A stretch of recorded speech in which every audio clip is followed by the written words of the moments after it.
My name is Ian Campbell, and this series of 10 videos is the fifth series in a whole set of videos explaining the basics of how to speak, read, and write Al-Fusha or Modern Standard Arabic. These videos will explore the basics of using verbs in Arabic, and this second video will showcase the present tense. So let's begin with this vocabulary word, al-mudari'. Al-mudari' is the technical term, the mustallaha, for the present tense. It doesn't mean present as in present moment or Christmas present. It's only used in this grammatical context, so it's purely a vocabulary word here. Arabic frames verb tenses a little bit differently than English does. So in English, if an action began in the past, we use the past tense for it. In Arabic, if an action continues into the present tense, regardless of where it began, we use the present tense for it. So the place that you will see this come up is for something like, I have been studying Arabic for a couple of months. In English, that began in the past, so we use a form of the past tense for it. In Arabic, it continues into the present, so we use the present tense for it. You're going to say, I study Arabic for 2 months, which is going to sound a little bit awkward at first, and then you'll get used to it pretty quickly. The one place where Arabic is less complicated than English is verb tenses. So technically, now I'm about to contradict myself, technically there are 3 different closely related forms of the present tense. For you as a brand new learner, this does not matter. They only result in these very small spelling changes, and as these come up, I will show them to you. They won't really enter in until about the 7th or 8th video in this series. This lesson will address what we call the mudari' marfu', which is in English the present indicative or the default present tense, the ordinary present tense. Marfu' means lifted up or raised, so the idea is it's lifted above the others and is therefore the default present tense is what we're getting at here. All basic verbs use the same conjugation pattern. In English, this is super easy. In English, we only have 5 persons. I, you, he, she, it, we, they. And we conjugate verbs really simply. I write, you write, he, she, it writes. Ooh, that was hard. We added an S. We write, they write. I live in Atlanta, so we also have y'all. So we really have 6 persons here. In Arabic, there's technically 14 persons because you have to include dual groups and groups composed entirely of women. But a lot of those aren't actually used in conversation to speak of, except in things like proverbs and religious discourse. So we're going to leave them out for now, and we're going to try to strike a balance between giving you enough detail to express yourself clearly and keeping enough detail away that you can actually learn it. So these lessons will stick pretty much with 9 persons. I, we, 3 different versions of you, a couple different versions of they. I think that adds up to 8, not 9, but ma'alish. So we conjugate all verbs in the same pattern. Now in the last lesson I talked about the best way to learn a verb is in this way. Fa'ala yaf'alu al-fi'l. So past tense because we want to know what middle vowel it takes. Present tense for exactly the same reason. And then the form of its masdar or gerund or verbal noun, the act of doing that thing. Because this vowel and the form of this word can't be predicted just from the 3 root letters. And that's why we learn it this way, and then we have full control over the verb. So we're going to use the middle one here, the present tense. We're going to drop off the ya for he does it. Arabic defaults to masculine singular. And then we're going to add back a prefix and sometimes also a suffix to indicate the person who's doing it. And this is by far best shown through example. So we have yaktubu, and we typically do not pronounce these little dhammas at the ends of these words.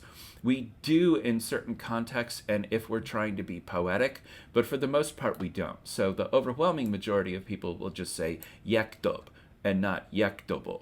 But this will come in handy later on, so I'm leaving them there for now. So yaktub means he writes. It has this prefix, ya, on it to indicate third person masculine singular, he, or masculine it. We're going to remove that and we're going to replace it with alif bihamza. And this gives us I write. So ana for I begins with alif bihamza, and so do verbs that are conjugated for I. So ektobo, or usually just ektob, means I write. Let me put this translation in. So we just replace the ya with alif bihamza for I do it. We replace the ya with noon. Noon is for nahnu. Nahnu means we. So we replace it with noon to get we write. So nektobo, or usually just nektob, is how we say we write. We can use other example verbs. So yeshreb, or yeshrebu, is he drinks, or it masculine drinks. Therefore, we're going to use the same conjugation particle as we did before, because we use it for all verbs. Eshreb, or eshrebu, is I drink. Ya'rif is he knows, again with the ya for he. And we're going to replace it with noon for nahnu to get we know. So the first person particles, first person is who is speaking, are really easy because they match up to the first letter of the pronoun in each case. And you'll learn this so quickly that you won't even need to memorize it that much, because you're going to, at your level as a very introductory student, you're going to be doing a lot of I do this and I do that. So you'll learn this really quickly and you won't have a problem with it. It gets a little trickier as we go along. So let's look at second person. When we're speaking to someone, we have to differentiate whether it's a man or a boy, or a woman or a girl, or a group of people that we're speaking to. And we don't do this at all in English, so you have to learn to do it in Arabic. Women and groups get suffixes. Again, this is best shown through example. So we're going to take off the ya from yaktub, he writes, and we're going to make it tektub. And tektub, or tektubu, if we're being snobby, means you masculine write. However, if we're going to be speaking to a woman, we're going to not only add the ta at the beginning, but we're also going to add this suffix ina. And this is really tricky for native speakers of English to internalize, especially at first, because we don't differentiate on the basis of sex who we're talking to. Well, maybe on what we say to them, but not how we conjugate verbs for them. So tektobina, you have to learn to put these suffixes on the end if you're talking to a woman. And Arabic cultures haven't really started to grapple yet with things like non-binary people. So we're just going to let it roll with how Arabic typically does it, and we're going to let them figure it out. So you kind of got to pick one or the other. For y'all, for a group, we're going to keep the ta at the beginning, just like we did for the other versions of you. So that's pretty easy to remember. And now we're going to add the human plural suffix un that we've seen before for like mohandas is engineer, mohandasun is engineers. So that one's easy to remember because we've seen the una ending for plural before. The ina ending is often used for human plurals, but in this case it's used for a human singular female. So that's a little bit tricky to remember, especially at first. For drink, we take the ya from yashreb, he drinks, and make it teshrebu, you drink, masculine. However, if it's a woman who's drinking, and to native speakers of English this seems kind of sexist, but here we are, we say teshrebina, you woman drink, or you girl drink. Ya'rif is he knows, ta'rif is you masculine know, and then we're going to take that same ta and we're going to follow it up with the una suffix to get y'all know. So again, aside from the fact that you have to differentiate based on who you're speaking to, this isn't especially difficult to learn. Most of you are kind of more familiar with a plural you guys, yiz, yins, yous all, or y'all down here in the South where we speak properly. But speaking directly to a woman and putting a suffix on is definitely something that you will have to get used to as you go on. Now we're going to move to third person, speaking about someone or something. We differentiate between masculine and feminine just like we do everywhere else. And the non-human plural is feminine singular is going to apply here as well. So we already know that yaktub or yaktobo, if we're going to be posh about it, means he writes. So now we're going to go and we're going to say that tektub is she writes, or she or it or non-human plural they as well. So non-human plural is feminine singular, and I'll show you this in a moment. So tektub, here I'll just go with yaktub as well and make them all blue. So tektobo is she writes. Or if it's like a machine happens to be feminine singular that's doing the writing, then you'd say taktub as well. So al-kelb is a dog. A kelb is masculine singular.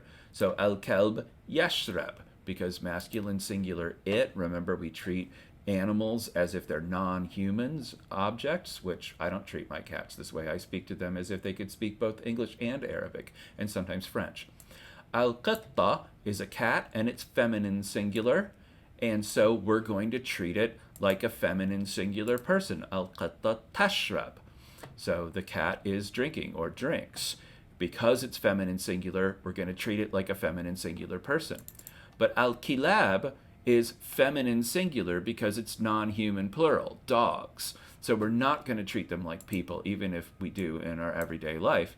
So we're going to say tashrab for she drinks, because the non-human plural is feminine singular rule will apply here.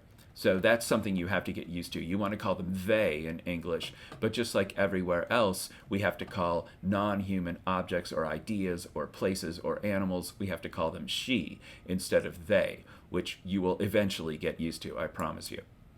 Now, the trickiest part of this, as you may have already noticed if you were paying attention, is that the form for speaking to a man, taktub, is the same for the form as speaking about a woman or non-human plural objects, taktub. So taktub by itself could mean you, masculine, talking to somebody, and she, feminine, talking about someone, or they, non-human plural, talking about animals or objects or places or ideas.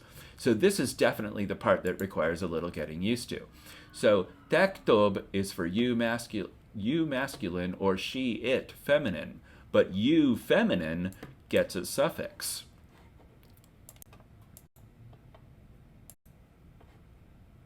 So, if we're going to look at this, we have to give some examples. So let's look at this. We can say taktub. Taktub could be you, masculine, write. It could be she, feminine, singular, writes. It could be they write. It could be the dogs doing the writing for all that we know.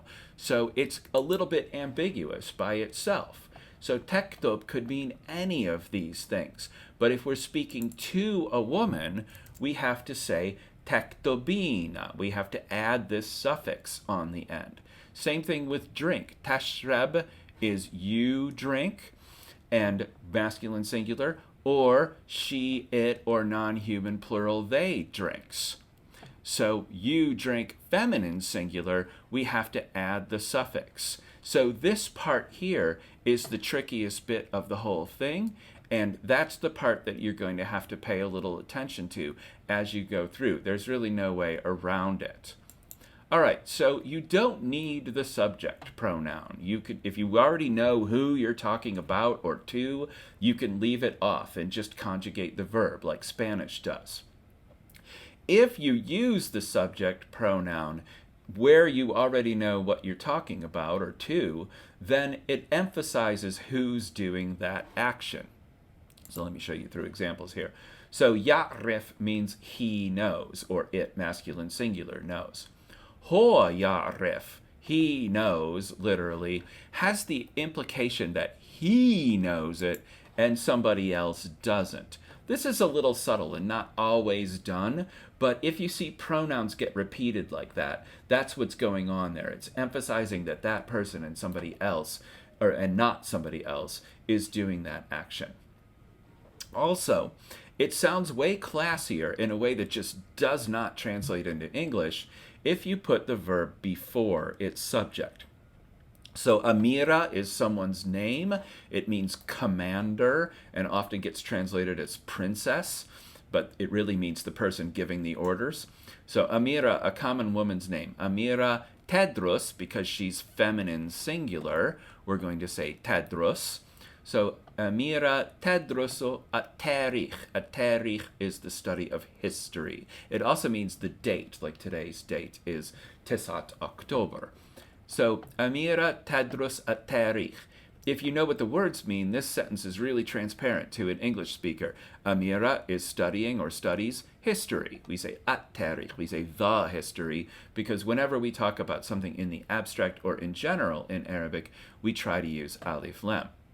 However, if we reword the sentence and we say تدرس أميرة التاريخ, it sounds poetic or classier.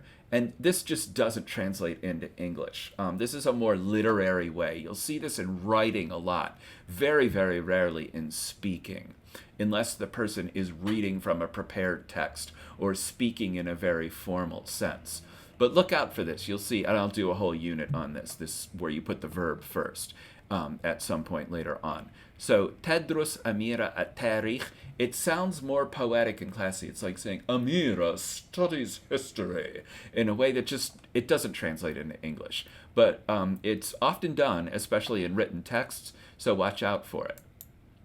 The human plural forms, and the antom form for y'all is one of these, can only be used for groups of humans, or angels, or jinn. If the verb comes first for human plurals, then the verb has to remain singular. This is by far the least important bit about this lesson. So, yaktobuna is human plural they write. We're going to leave the ya for he, and now we're going to add the human plural una. So it's pretty easy to remember that this is human plural they write. Not the dogs, not the machines, but the humans are doing the writing here. So they study, or they write. I don't know why I put study here. Hang on. So if we're going to deal with groups composed entirely of women, as often happens because these cultures tend to be what we call homosocial, we're going to keep the ya, and then we're going to add the suffix sukun na. And the sukun is important here, or it will become important later on. So yaktubna is how we say they, feminine plural, write. This isn't something that will come up that often, but I've been using feminine human plurals as we go through, so I'm going to stick with it for now. If I say at-tulab, the students, human plural, then I'm going to say yadrusuna. However, if I'm going to be classy and poetic, and I put the verb first, the verb is going to stay singular. Yadrus at-tulab, which looks like he studies the students, which actually might be what you want to say at some point, but it's really just a classier or more poetic way of saying the students study. And then if you're going to do at-talibat, the female human plural students, you're going to say she studies, tedros, instead of they study, because you're putting the verb first. This is by far the least important part of this lesson. Learn these two, and that's the important part here. So yaktubuna is human plural they write, and yaktubna is they female human plural write. This one won't come up that often.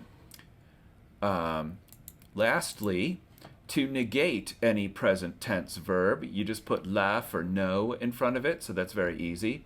And then, as I've said before, the present tense can mean writes, is writing, or does write. English differentiates among these. Writes is in general, is writing is what you do now, and does write is for asking a question.